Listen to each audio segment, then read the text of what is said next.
इसलिए यह मत सोचिए कि समय मुफीद है या नहीं है, परिस्थितियां ठीक हैं कि नहीं हैं।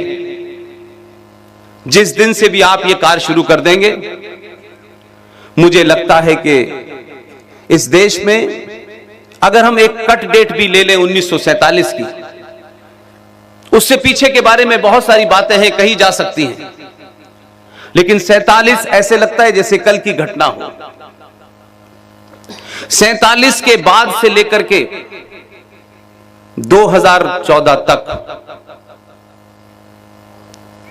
इस देश के राजनीतिज्ञों ने, सत्ताधारियों ने, विचारधाराओं ने, पार्टियों ने इस राष्ट्र को बेच दिया। यह देश पहले भी चल रहा था और आज भी चल रहा है और चलता रहेगा, लेकिन राष्ट्र हर दिन मर रहा है। इसलिए हम जब ये समझते हैं कि देश और राष्ट्र जो है वो एक ही चीज है, इसलिए हमारी कल्पना में देश एक भूमि का टुकड़ा होता है, उस टुकड़े की रक्षा के लिए सेना बनाई जाती है, उस देश को चलाने के लिए एक सरकार होती है, एक व्यवस्था होती है, उसमें एक जुडिशरी होती है, उसमें पुलिस होती है, उसमें शिक्षा व्यवस्था होती है। ये देश के अंग हैं।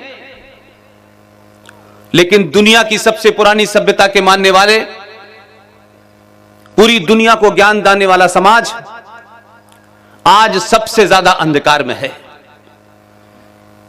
इसलिए राजनीतिक लोगों ने क्या झूठ बोला, क्या सच बोला, उनसे मेरी कम शिकायत है कि राजनीतिक लोगों का चुनाव जीतना और सत्ता तक पहुंचना, इस मैथमेटिक्स से आगे उनका कोई काम होता नहीं है।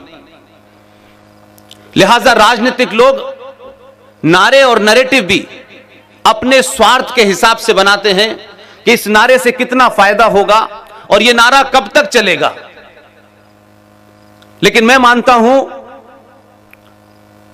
कि समाज जब नारा बनाता है, जब नैरेटिव क्रिएट करता है, तो वो अनंत काल तक चलता है।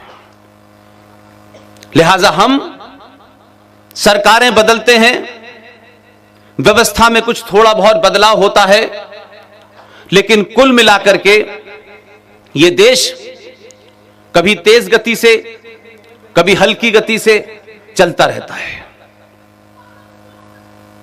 लेकिन हमारी जो बड़ी समस्या है, जिस तरफ मैं आपका ध्यान चाहता हूं कि आखिर ये राष्ट्र है क्या।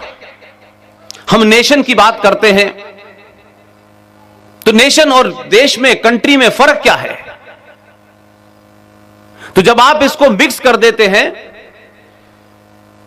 तो आपका यह अंदाजा आपको नहीं रह पाता कि कब हमने धीरे धीरे राष्ट्र को देश में बदल दिया और देश सरकार में बदल गई और सरकार को सब कुछ मान लिया कि सारे काम सरकार ही करेगी। लिहाजा आज 2014 से पहले जितने भी झूठ बोले गए हैं, राजनीतिक तौर पे, शिक्षा में, इतिहास में, एंटरटेनमेंट में, जब तक आप उनको सही करेक्ट नहीं करेंगे, उनकी परिभाषा सही नहीं करेंगे, आपके भविष्य में हमेशा चुनौती बनी रहेगी। सरकारें आएंगी, सरकारें जाएंगी, कुछ बदलेंगी, थोड़ा बहुत ऊपर नीचे कुछ होगा, लेकिन आमूल चूल परिवर्तन नहीं हो सकता जब तक समाज नहीं खड़ा होगा।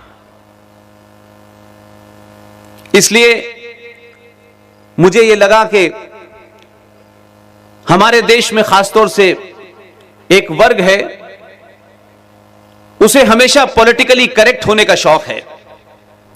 वो हमेशा नपा तोया बयान देगा कि तालियां बजें और हर आदमी यह कहे कि वाह कितनी बढ़िया बात की है। और ऐसे गीत बहुत गाए जाते हैं, हम बरसों से ये गीत सुन रहे हैं।